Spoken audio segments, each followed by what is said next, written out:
The early issue Morgan dollars. San Francisco, they made a name for themselves. It's the deal and the quality to boot. But when you get to the later years of the first 27, the 1890s, try finding S-mints. Well, tonight we have the 1891 as a super slider, and they are gorgeous. Look at that coin. Now, many of you are going to say, that's an unk. It's that close. The grading scale, the Sheldon scale, is a 70-point system. 0 to 59 circulated. The bigger the number, the closer to an uncirculated coin, which is 60 to 70. Okay? We call them super sliders because when I'm talking about an uncirculated coin, or I'm talking about uncirculated coins, where I stop or where I start, it's the same sentence. We don't want to confuse anybody. Don came up with this phrase years ago. They called it super slider. It's an AU 53 to a 55. And look at these. They are gorgeous.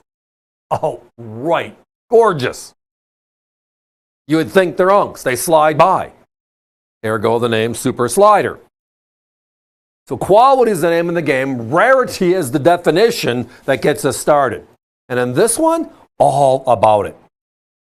The big three in 1891 was Philadelphia at 8.6 million, New Orleans at 7.9, and San Francisco winning the race at only 5.2. But that's just part of the deal.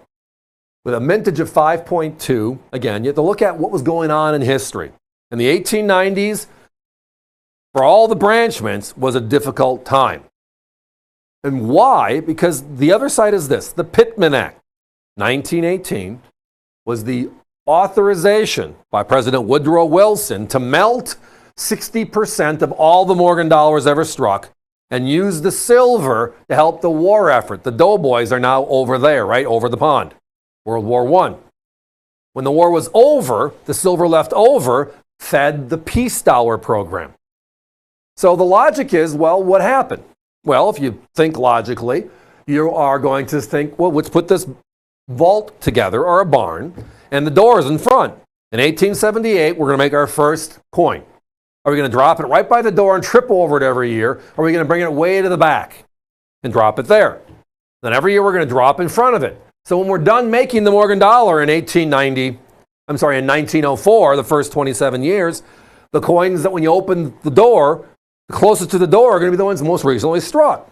When you look at population reports, it kind of proves it out today. That's why they're there. They just give us all the extra information. All the extra information. And it's important. If you go backwards, 60% of all the Morgans struck in San Francisco, you get to be in the middle 1880s. Which is why you can't find any 1890s. Kind of falls right in place with the story of just simple logic being applied. Now, if you've been on the American coin hunt at coin shows or coin shops, you know finding an 1891 this nice is a challenge.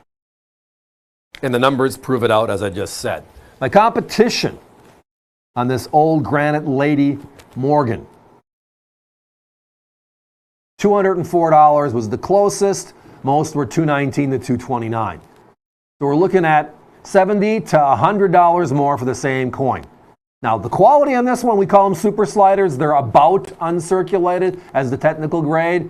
That'll be a 53 to a 55 on the numeric scale. But it's all about quality, quality, quality. And tonight, this grouping we have in are just that. Basically, we bought a deal. It was supposed to be all uncirculated. And about half of them weren't. They were close. You don't look at the coins and you just assume the roll is all the same. And you don't find 91S rolls anymore. They're all put together coin by coin. So you go through the coins. You look at them. Our people here have some great eyes. Many of you might as well without having to use cheaters. But even with cheaters, it's a good thing. And they pull the side and say, hey, if we send this into PCGS or NGC, it's not going to grade a 60. It's going to grade a 53 to a 55, maybe a 58. We pull those aside, and we're not bashful about that. It's beautiful stuff. Uncirculated coins, hundreds and hundreds of dollars more. Now, the other part of this story is the index, the rarity index I mentioned earlier. When you look at coins all around it, The 89S, one of the rarest.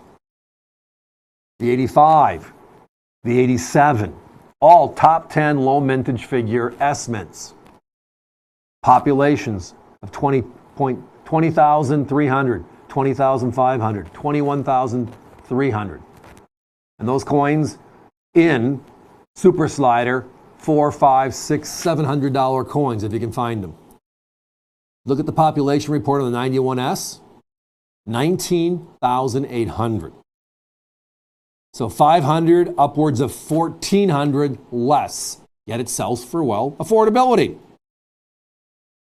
Nothing wrong with that, right? Nothing ever wrong with that. Now, my competition does sell this in circulating condition, which is a VG quality, and they're at $109. And that is a circulated coin to a circulated coin. But look at our circulated coin. Yeah, ours looks like it's uncirculated. This is an original coin that is 130 plus years old. These are the original Morgans. The 2021 Morgan, $175,000. You find that for less than $250. This year we've had 2 Morgans so far, and we got a 3rd Morgan coming up pretty soon. The Unk from Philadelphia, $275,000. The Proof from San Francisco, $400,000. And my competition has those at $179 to $199 right now. We're talking about the vintage 130-year-old coins. Guess what, guys? I blew through all the stop signs, which basically means we're almost sold out. avccoins.com, everybody. Let's stay on this for a minute. If you're visiting us via the web, push it into your shopping cart. You're going to hang around for a little while. Thank you for that. We appreciate it. But we're not going to be able to make this clock. Just not going to be able to do it, guys. So thank you, everybody, for spending a few minutes with us on this one. We don't get the 1891s often. Obviously, you know that because that's why they're almost gone. And it's time for us to be going on too.